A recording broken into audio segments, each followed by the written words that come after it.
प्रिय प्रतियोगी, मैत्री इंस्टीट्यूट की सामान्य अध्ययन की श्रृंखला में आपका पुनः एक बार स्वागत है। भारतीय राज्य व्यवस्था और संविधान की कक्षा में संघीय कार्यपालिका अध्याय 9 की आज 8वीं कक्षा है। भाग 8 पर हम लोग बात कर रहे हैं। इस क्लास में राष्ट्रपति की शक्तियों के बारे में बात करना है और आज राष्ट्रपति की 2 शक्तियों की बात हम लोग इस कक्षा में करेंगे। एक तो अध्यादेश जारी करने की शक्ति, जो अनुच्छेद 123 के अंतर्गत राष्ट्रपति को प्राप्त है, और दूसरी राष्ट्रपति की क्षमादान करने की शक्ति, जो अनुच्छेद 72 के तहत राष्ट्रपति को प्राप्त है। तो इन 2 अनुच्छेदों पर हम लोग ठीक से बात करेंगे और इन दो अनुच्छेदों से संबंधित जो टॉपिक है राष्ट्रपति की शक्तियां, उसको क्लियर करेंगे। तो आइए बात करते हैं सबसे पहले राष्ट्रपति की अध्यादेश जारी करने की शक्ति। पहला आज का बिंदु है, आज का पहला बिंदु है राष्ट्रपति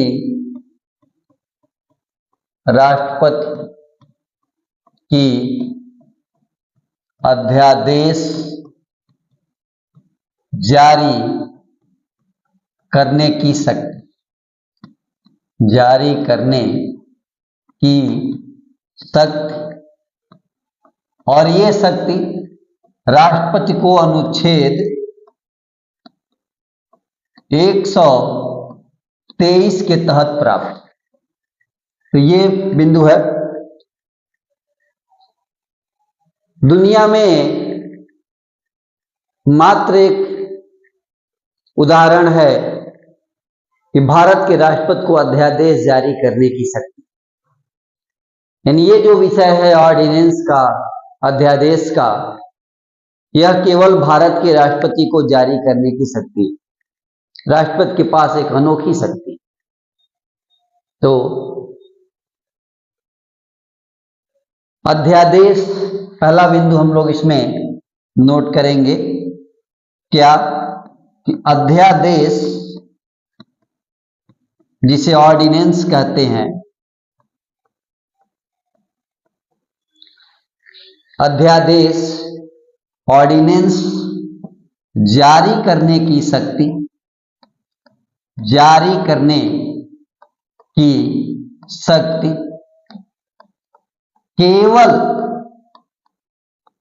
केवल भारत के राष्ट्रपति के पास, केवल भारत के राष्ट्रपति के पास है।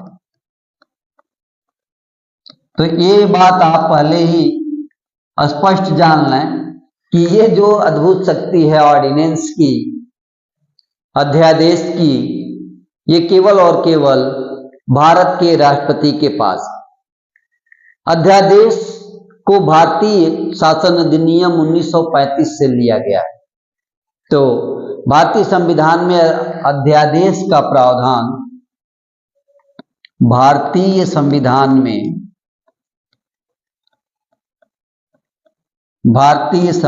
में अध्यादेश का प्रावधान, अध्यादेश का प्रावधान भारत शासन अधिनियम, भारत शासन अधिनियम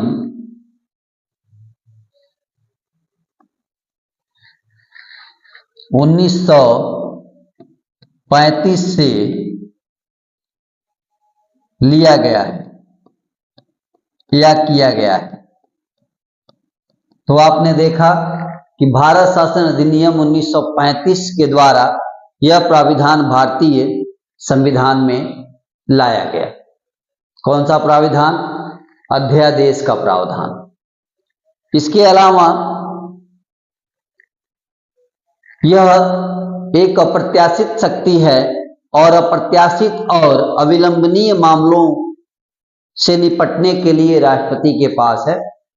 तो अध्यादेश के बारे में अगला बिंदु यह है क्या कि इस शक्ति का प्रयोग अप्रत्याशित अथवा अविलंबनीय, इस शक्ति का प्रयोग, इस शक्ति का प्रयोग, ये शक्ति पता चल रहा है ना, इस शक्ति का प्रयोग अप्रत्याशित तथा अविलंबनीय,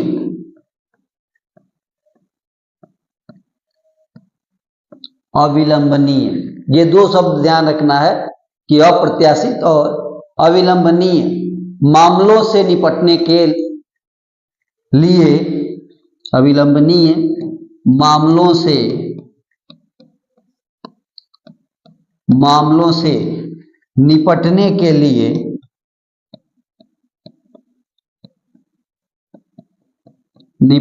के लिए बनाया गया है, निपटने के लिए कानून की तरह होती है। क्या है? कानून की तरह होती है ये, ठीक है। यानी इस शक्ति का प्रयोग अप्रत्याशित तथा अविलंबनीय मामलों से निपटने के लिए कानून की तरह की जाती है। इसका प्रभाव व शक्तियां संसद द्वारा बनाए गए कानून की तरह ही होती है। इसका प्रभाव व शक्तियां, इसका प्रभाव व शक्तियां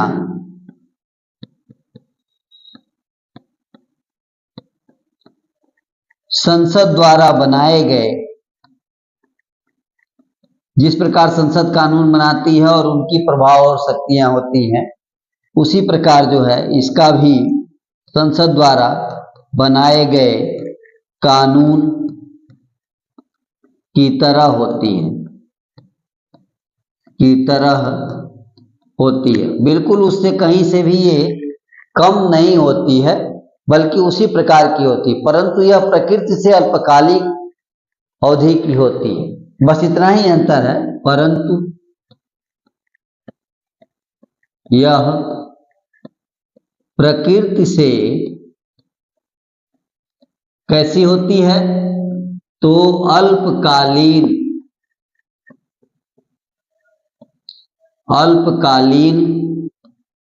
अवधि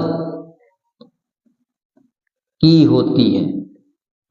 बस इसकी एक इतनी ही अंतर है कि यह जो अध्यादेश है ये संसद द्वारा बनाए गए कानून के जैसे ही है।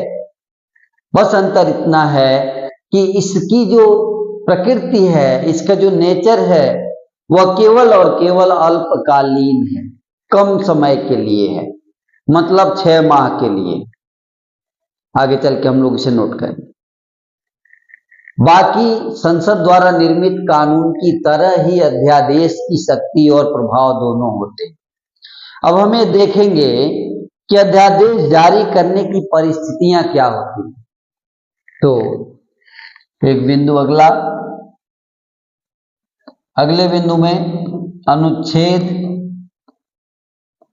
123 के तहत अध्यादेश जारी करने की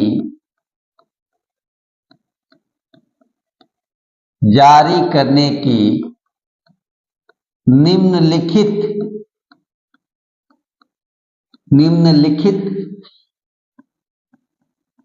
परिस्थितियां होती हैं। आइए उसको नोट करें कि निम्नलिखित परिस्थितियां होती हैं। कौन कौन सी परिस्थिति होती है? निम्नलिखित परिस्थितियां उसके मामले में हैं। कौन कौन सी हैं? तो राष्ट्रपति को ऐसा प्रतीत हो कि विधि के निर्माण की तत्काल आवश्यकता है। पहला यह है कि राष्ट्रपति को ऐसा प्रतीत हो, सबसे पहला क्या, कि राष्ट्रपति को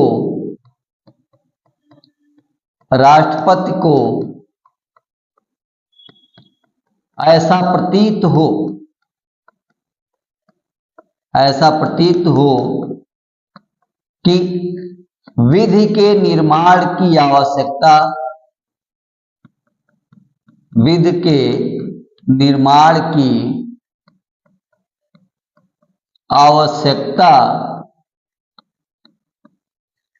तत्काल है। मतलब अब देर नहीं की जा सकती, विधि के निर्माण की आवश्यकता तुरंत है, बिना लेट किए विधि के निर्माण की आवश्यकता है। और सरकार के समक्ष आकस्मिक परिस्थिति विद्यमान है। एक तो ये हो गया। दूसरा, सरकार के समक्ष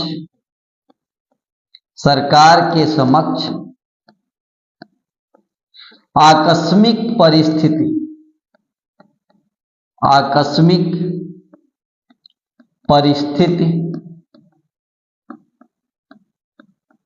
विद्यमान है। ये चीज, आकस्मिक परिस्थिति विद्यमान है, सरकार के पास विद्यमान है। ये दूसरी परिस्थिति है। और तीसरी, संसद के दोनों सदन अथवा कोई एक सदन सत्र में ना हो। एक तीसरी परिस्थिति की संसद के दोनों सदन अथवा कोई एक सदन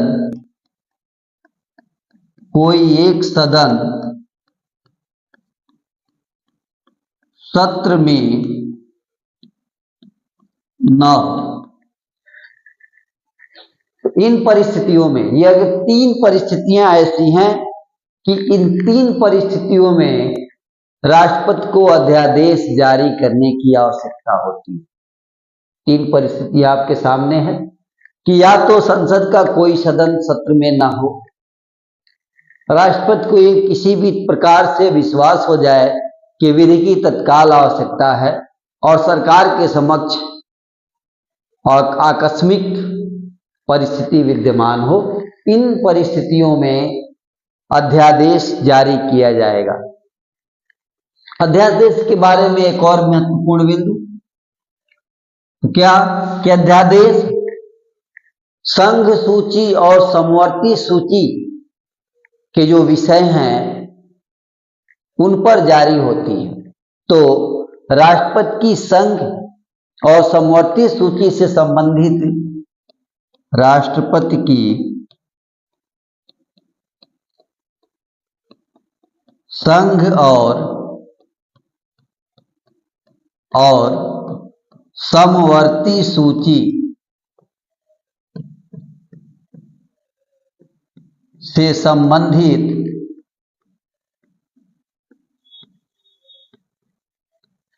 राष्ट्रपति की संघ सूची और समवर्ती सूची से संबंधित विषयों पर अध्यादेश जारी करता है।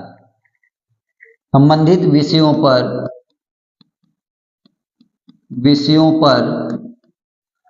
अध्यादेश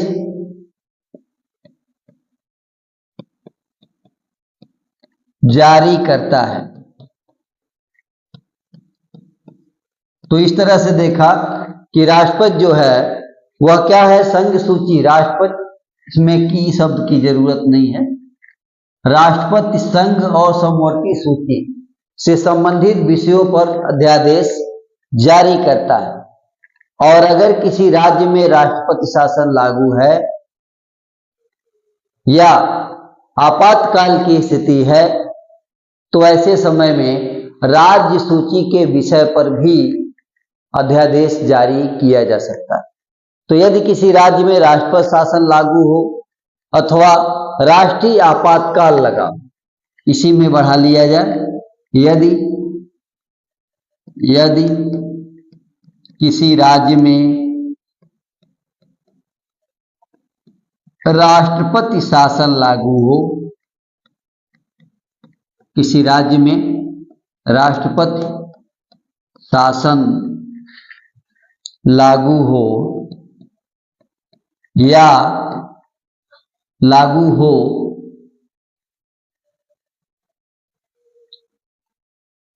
हो या राष्ट्रीय आपात,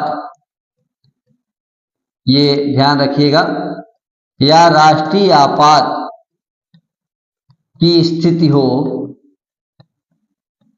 मतलब लागू हो, तो अध्यादेश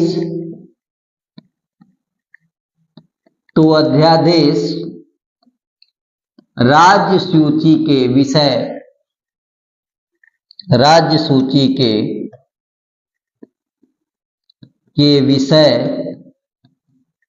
पर भी जारी किए जाते हैं। तो इस तरह से आपने देखा कि राज्य सूची पर भी अध्यादेश जारी हो सकता है, लेकिन उसके लिए परिस्थिति क्या है? उसके लिए या तो किसी राज्य में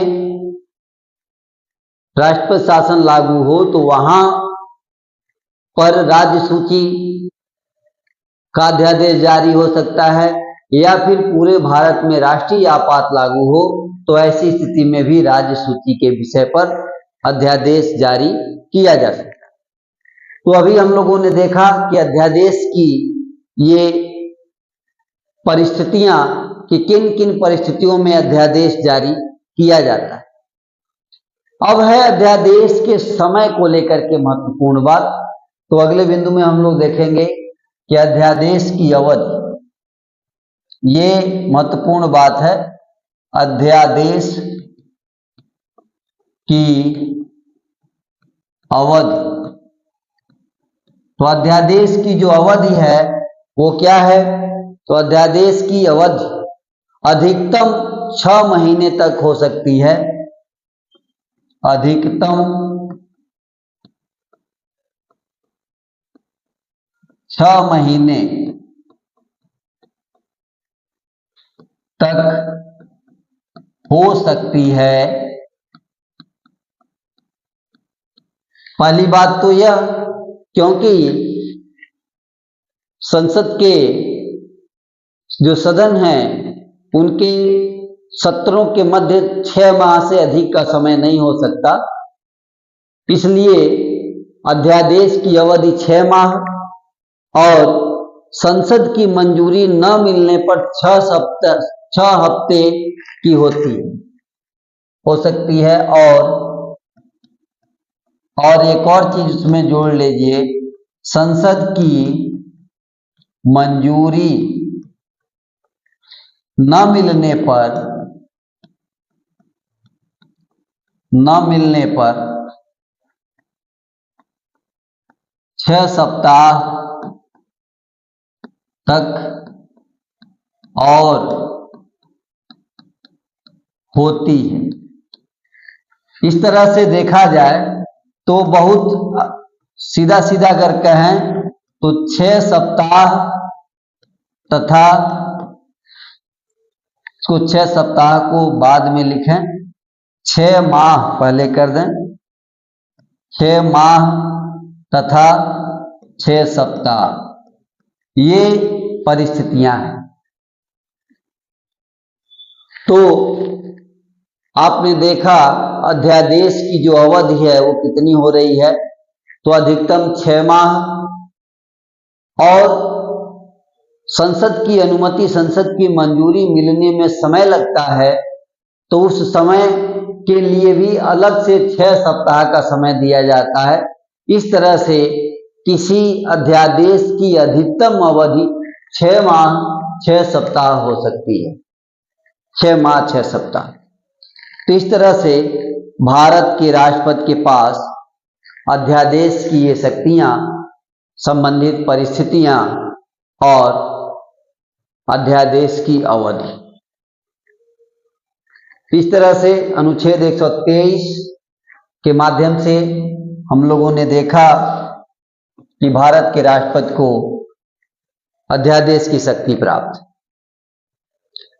अब आज की कक्षा का दूसरा टॉपिक होगा राष्ट्रपति की क्षमादान करने की शक्ति। राष्ट्रपति के पास क्षमा दान करने की शक्ति है, तो उसकी बात करते हैं कि राष्ट्रपति की क्षमा दान करने की शक्ति। वो अगला बिंदु है राष्ट्रपति की क्षमा दान, पार्डन करने की शक्ति, करने की शक्ति। और यह शक्ति अनुच्छेद 72 के अंतर्गत दी गई है।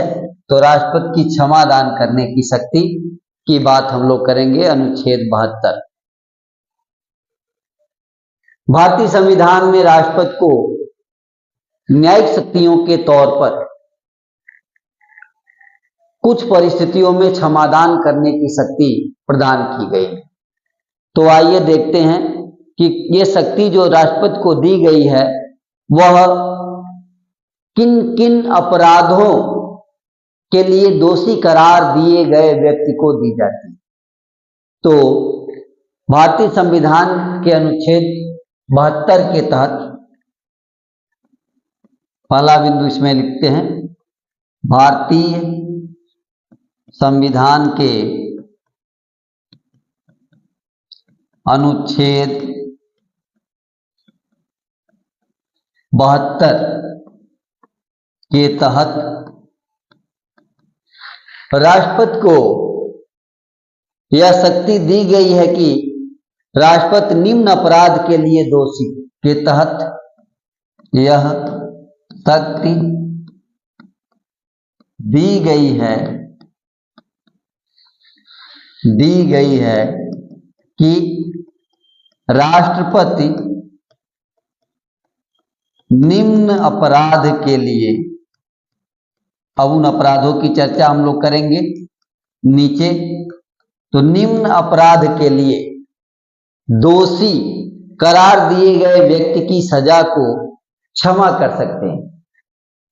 निम्न अपराध के लिए दोषी करार दिए गए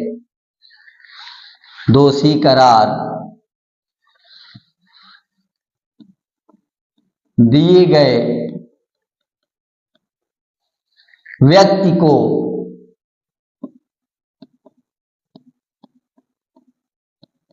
को क्षमा प्रदान करते हैं, क्षमा प्रदान करते हैं। अब कौन कौन से अपराध हैं जिन अपराधों के कारण दोषी व्यक्ति को क्षमा प्राप्त हो रही है राष्ट्रपति से? तो पहला ये है संघीय विधि के विरुद्ध दंडित व्यक्ति को, संघीय विधि के विरुद्ध दंडित व्यक्ति को। पहला क्या है? संघीय विधि के विरुद्ध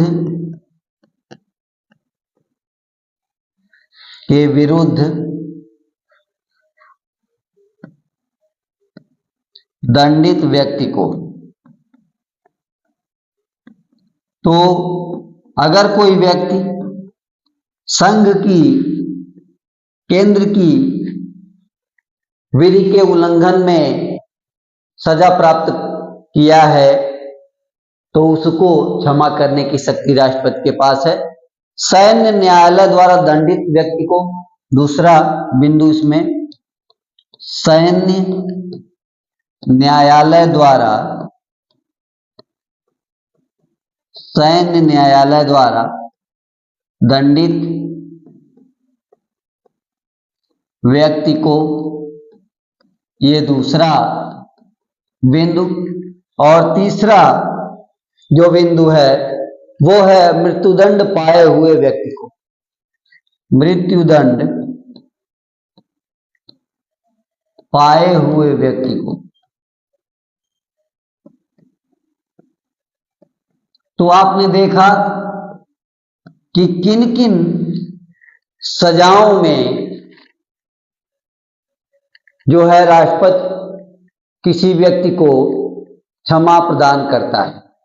पहला संघीय विधि के विरुद्ध दंडित व्यक्ति को, तो दूसरा सैन्य न्यायालय द्वारा दंडित व्यक्ति को, और तीसरा आप देखेंगे कि मृत्यु दंड पाए हुए व्यक्ति को। अब इनको जो राष्ट्रपति क्षमा प्रदान करते हैं वह क्षमा कई प्रकार के हैं। तो राष्ट्रपति द्वारा प्रदान की, राष्ट्रपति द्वारा समाधान की जो क्षमा की जो शक्ति है वो कई है। तो आप एक बिंदु में देखेंगे राष्ट्रपति की क्षमादान शक्तियां, ये देखते हैं राष्ट्रपति की क्षमादान शक्तियां, जिसमें पहला है कि राष्ट्रपति को लघुकरण करने का अधिकार है। लघुकरण इसको कहते हैं कम्यूट।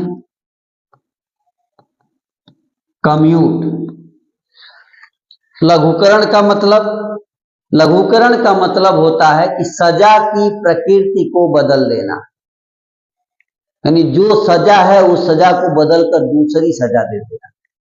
सजा की प्रकृति को बदल देना, सजा के स्वभाव को बदल देना।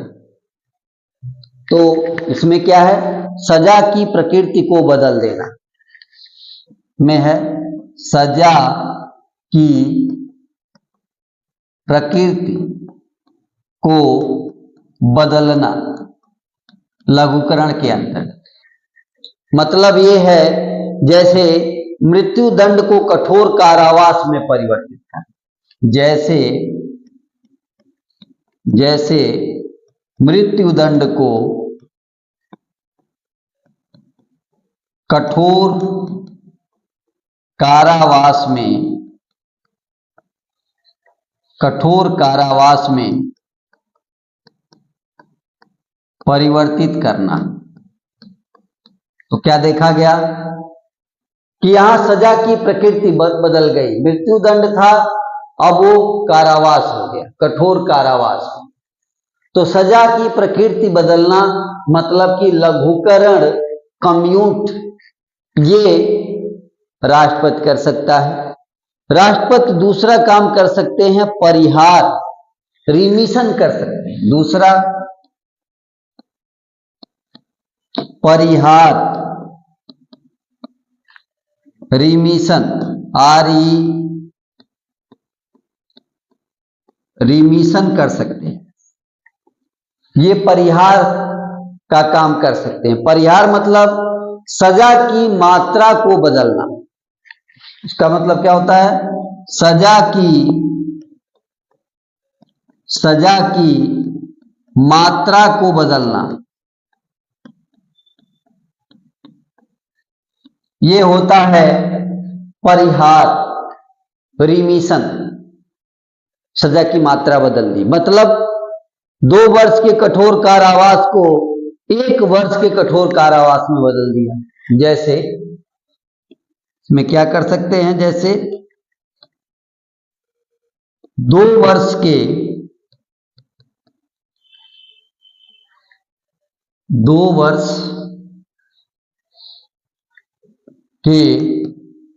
कठोर कारावास को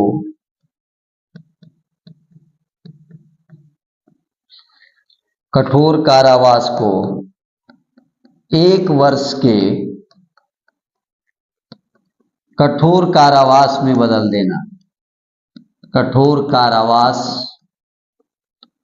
में बदलना। तो क्या देखा कि कठोर कारावास तो रहेगा, सजा की प्रकृति नहीं बदलेगी, सजा की मात्रा बदल जाएगी। 2 वर्ष के जगह पर 1 वर्ष, 2 वर्ष के जगह पर क्या कर दिया गया, 1 वर्ष कर दिया गया। तो परिहार में सजा की मात्रा बदलती है, लघुकरण में सजा की प्रकृति बदलती है।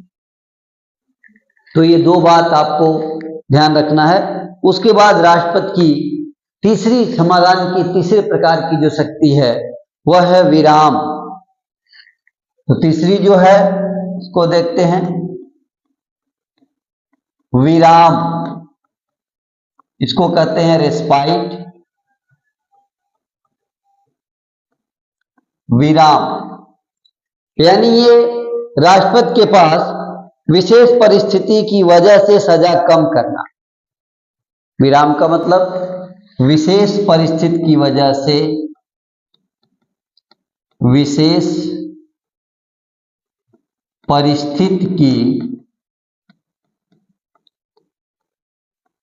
वजह से सजा कम करना। यहां दो बात महत्वपूर्ण है, एक है विशेष परिस्थिति और विशेष परिस्थिति में दूसरा बात हो रहा है कि सजा में कमी की जा रही है। जैसे विशेष परिस्थिति क्या है, दिव्यांगता या महिलाओं के केस में गर्भावस्था की स्थिति में होना।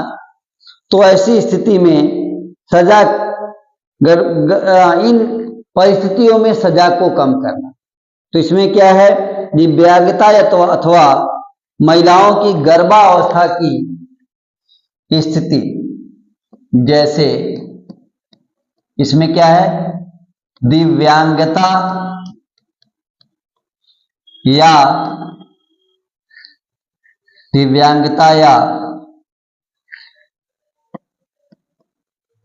महिलाओं की गर्भावस्था,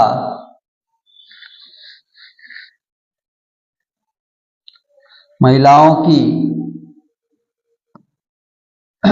गर्भावस्था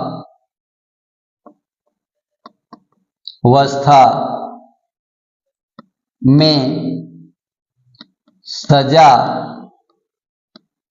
कम करना, सजा कम करना। तो आपने देखा यहां क्या है, बहुत महत्वपूर्ण बात है कि सजा तो कम हो रही है लेकिन विशेष परिस्थिति सजा इसके पहले भी लघुकरण परिहार में भी कि अलग अलग ढंग से कम हुई, लेकिन इस कंडीशन में विराम जो है, इस कंडीशन में विशेष परिस्थिति में, विशेष परिस्थितियां जैसे दिव्यांगता और गर्भावस्था, इन दो परिस्थितियों में सजा को कम करना। इसके बाद चौथा प्रकार है जिसको कहते हैं प्रविलंबन, रिप्राइव्स कहते हैं प्रविलंबन। चौथा जो है प्रविलंबन या रेप्राइव। तो रेप्राइव की कंडीशन में, रेप्राइव में यस जोड़ दें, तो रेप्राइव की कंडीशन में, प्रविलंबन के कंडीशन में क्या होता है, दंड को कुछ समय के लिए टालना। दंड दिया जाएगा, वो नियत है, दंड को कुछ समय के लिए टाल देना। किसी दंड को कुछ समय के लिए टालने की प्रक्रिया, इसको क्या कहेंगे, किसी दंड को कुछ समय के लिए टालने की प्रक्रिया, ये होती है आपकी प्रविलंबन, रिप्राइव्स। कुछ समय के लिए, जैसे फांसी के संदर्भ में फांसी को टालने के, जैसे क्या है, जैसे फांसी के संदर्भ में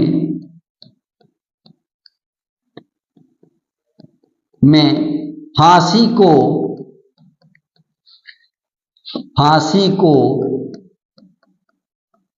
टालने के लिए।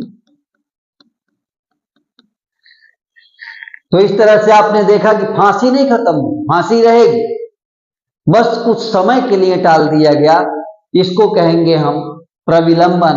तो इस प्रकार का क्षमादान राष्ट्रपति के पास जो है इस प्रकार के क्षमादान की शक्ति है। इसके बाद पांचवें प्रकार की जो शक्ति है वह है क्षमा। पांचवें प्रकार की शक्ति क्षमा, सीधा सीधा पार्डन। ये जो क्षमा है, ये क्षमा है माने पूरी तरह से माफी। क्षमा यानी पूर्णतः माफ कर देना। इसमें क्या है? पूर्णतः माफ कर देना, पूर्णतः माफ कर देना। तो ये जो है पूरी तरह, इसकी तकनीकी मतलब, इसका तकनीकी मतलब यह है कि अपराध कभी हुआ ही नहीं। इसका तकनीकी मतलब यह है कि अपराध कभी हुआ ही नहीं। यानी राष्ट्रपति जब किसी को पूरी तरह से माफ कर रहे हैं तो संभव है राष्ट्रपति को यह प्राप्त हुआ हो कि संभव है कि कहीं कोई न्यायिक त्रुटि रह गई, या यूं कह लीजिए कि वो अपराध हुआ ही नहीं था और कोई दंड दे दिया गया था, और ऐसी अवस्था में माफ करने की प्रक्रिया। तो राष्ट्रपति के पास किसी व्यक्ति को जो सजा प्राप्त किया है, सजा पाए व्यक्ति को इन माध्यमों से सजा को कम करने, प्रकृति को घटाने, क्षमा करने, कई तरह की 5 प्रकार की शक्तियां प्राप्त हैं। आइए इसे हम दोबारा से देख लेते हैं और आज की कक्षा को तब समाप्त करते हैं। जैसा कि आपको पता है कि आज हमें देखना है राष्ट्रपति की शक्तियां, और इसमें अध्यादेश की शक्ति और क्षमादान की शक्ति पर बात होनी है। शुरू करते हैं। सबसे पहले अध्यादेश की शक्ति। भारत के राष्ट्रपति द्वारा अध्यादेश की शक्ति जो अनुच्छेद 123 द्वारा प्रदत्त है। इसके बारे में सबसे पहली बात ये कि यह जो अध्यादेश है जिसे ऑर्डिनेंस कहते हैं, यह जारी करने की शक्ति केवल भारत के राष्ट्रपति के पास है। यह एक अलग प्रकार की शक्ति है, एक अनोखी शक्ति है जो केवल भारत के राष्ट्रपति को प्राप्त है। तो ऑर्डिनेंस के बारे में पहली बात। दूसरा, भारतीय संविधान में इस अध्यादेश को कहां से लिया गया है? तो भारत शासन अधिनियम 1935 से लिया गया है। इन सभी फैक्ट्स को ध्यान रखेंगे। भारत शासन अधिनियम 1935 से लिया गया है। इस शक्ति का प्रयोग अप्रत्याशित और अविलंबनीय मामलों से निपटने के लिए कानून की ही तरह किया जाता है। जिस प्रकार इसका प्रभाव और शक्तियां जो हैं, इसका जो प्रभाव है और इसकी जो शक्तियां हैं वो संसद द्वारा बनाए गए कानून की तरह ही होती। बस अंतर केवल इतना होता है कि इनकी प्रकृति अल्पकालीन होती, इनकी प्रकृति अल्पकालीन होती। बस इनके पास समय मतलब कानून की तरह अस्थायी नहीं होती। इसलिए अस्थायी बनाने के लिए पुनः इसे संसद के अनुमोदन की आवश्यकता होती। आइए अनुच्छेद 123 के तहत प्राप्त जो अध्यादेश जारी करने की शक्ति है वह किन किन परिस्थितियों में होती है ये देखते। सबसे पहली परिस्थिति यह है कि राष्ट्रपति को ऐसा प्रतीत हो जाए कि विधि के निर्माण की आवश्यकता तत्काल है। विधि का निर्माण तुरंत करना जरूरी है। किसी ऐसी विधि की आवश्यकता आ गई है जो विधि उपलब्ध नहीं है, बनी नहीं, बनाने के लिए संसदीय प्रक्रिया लंबी प्रक्रिया है। तो राष्ट्रपति को ये भास हो जाए, ये पता चल जाए कि विधि बनाने की आवश्यकता तुरंत है। दूसरा है कि सरकार के समक्ष आकस्मिक परिस्थिति विद्यमान है। सामान्य परिस्थितियों में अध्यादेश की बात नहीं होती, आकस्मिक परिस्थितियों में अध्यादेश की बात होती है। तो सरकार के समक्ष आकस्मिक परिस्थितियां विद्यमान है। वो अलग बात है कि इसका निर्णय भी सरकार ही करेगी कि किस प्रकार की परिस्थितियां विद्यमान है, लेकिन आकस्मिक परिस्थितियों के द्वारा। और तीसरा, संसद के दोनों सदन या संसद का एक सदन सत्र में ना हो, माने संसद न चल रही हो, लोकसभा राज्यसभा न चल रही हो, कानून बनाने का काम वो उस वक्त नहीं कर सकते जब सदन सत्र में नहीं चल रहा। तो ऐसी परिस्थितियों में राष्ट्रपति के पास अध्यादेश जारी करने की शक्ति है। अगली बात यह है कि राष्ट्रपति महोदय संघ और समवर्ती सूची, संघ सूची और समवर्ती सूची, इन दोनों से संबंधित विषयों पर अध्यादेश जारी करते हैं। लेकिन अगर किसी राज्य में राष्ट्रपति शासन लागू हो तो उस राज्य में, या भारत में आपातकाल लागू हो, इमरजेंसी लागू हो, तो पूरे भारत में भी राज्य सूची के विषय पर भी अध्यादेश जारी किया जा सकता है। तो राज्य सूची के विषय पर अध्यादेश जारी करने के लिए राष्ट्रीय आपात या किसी राज्य में राष्ट्रपति शासन, इन परिस्थितियों में ही उस राज्य में या देश में राज्य सूची के विषय पर अध्यादेश जारी हो सकता है। अध्यादेश की जो अवधि होती है, टाइम जो होता है, इसका पीरियड जो है वो अधिकतम 6 माह होता है। 6 माह इसलिए क्योंकि संसद के सदनों के 2 सत्रों के मध्य अधिकतम 6 माह, यानी 6 माह से अधिक का समय नहीं हो सकता। इसलिए किसी अध्यादेश की अवधि 6 माह है।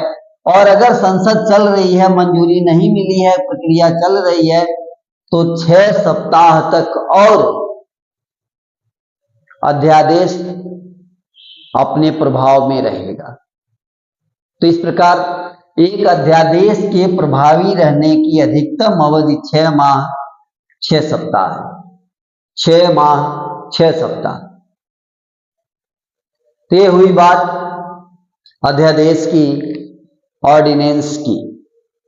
अब आज की कक्षा में जो दूसरी बात हमें करनी थी, राष्ट्रपति के क्षमादान की शक्ति के बारे में बात करनी थी, अनुच्छेद 72।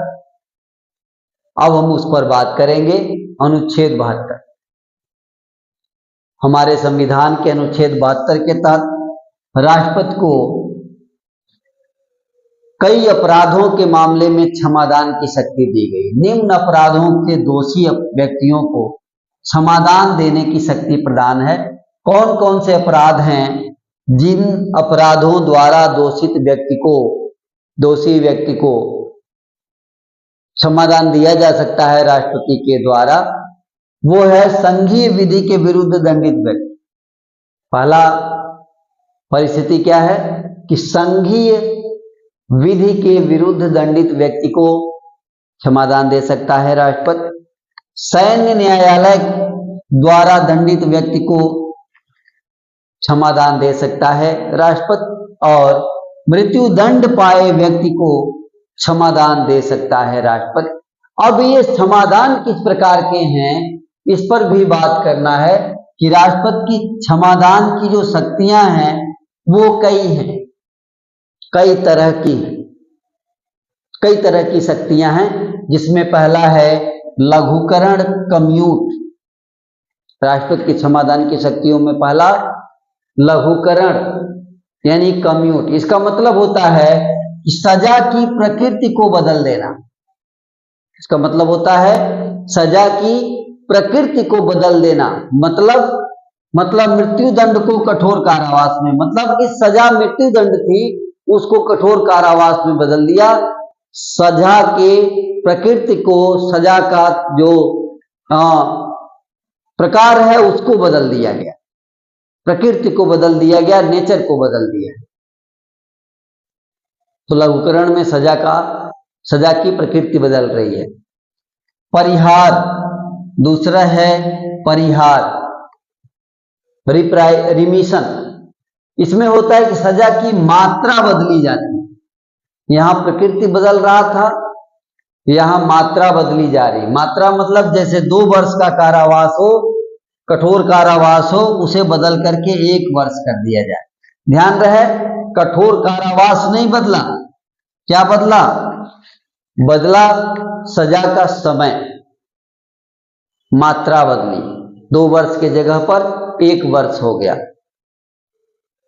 तो इस प्रकार परिहार। तीसरा जो है वह है विराम, रिस्पाइट। इसमें देखा जाता है विशेष परिस्थिति, विशेष परिस्थिति की वजह से सजा कम होती है। दूसरी बात है सजा कम होना, सजा तो कम होगी लेकिन विशेष परिस्थिति में सजा कम होगी। तो विशेष परिस्थिति क्या होती है? जैसे उदाहरण है, मान लीजिए दिव्यांगता की स्थिति है, गर्भावस्था की स्थिति है। इन परिस्थितियों में राष्ट्रपति जो तरीका अपनाएंगे उसे कहेंगे विराम। विराम के द्वारा सजा कम करना। चौथा है प्रविलंबन, रिप्राइज। प्रविलंबन में क्या करना है? प्रविलंबन में क्या है कि दंड को कुछ समय के लिए टालना। इसमें क्या करना है? दंड को कुछ समय के लिए टालना। जैसे मान लीजिए कि फांसी की सजा है, तो फांसी को आज लगना है, कुछ दिन बाद लगेगा। फांसी होगी, फांसी की सजा नहीं बदली गई। फांसी की सजा को मृत्युदंड कर दिया, लघुकरण। उसके बाद सजा की अवधि कम कर दी, उसको देख लेते हैं कि सजा की अवधि घटा दी गई। अवधि घटा दिया गया तो परिहार। तीसरा, विशेष परिस्थिति में सजा कम की गई, ऐसी दशा में रेस्पाइट यानी विराम। और चौथी अवस्था में कि दंड को कुछ समय के लिए टाला गया, जो एक तरह का प्रविलंबन है, ये रिप्राइव्स है। जैसे फांसी के संदर्भ में फांसी की सजा को टाल दिया जाए। और पांचवा जो है वह है क्षमा। ये क्षमा है, पूरी तरह क्षमा कर देना, पूर्णतः माफ कर देना। मतलब ये है कि ऐसे माफ कर देना कि जैसे अपराध कभी हुआ ही नहीं। इस प्रकार से माफ कर देना मानो अपराध हुआ ही नहीं। तो इस तरह से राष्ट्रपति की 2 शक्तियों के बारे में, क्षमादान की शक्ति और साथ साथ अध्यादेश की शक्ति पर हम लोगों ने बात की। आज की कक्षा में इतना ही। धन्यवाद।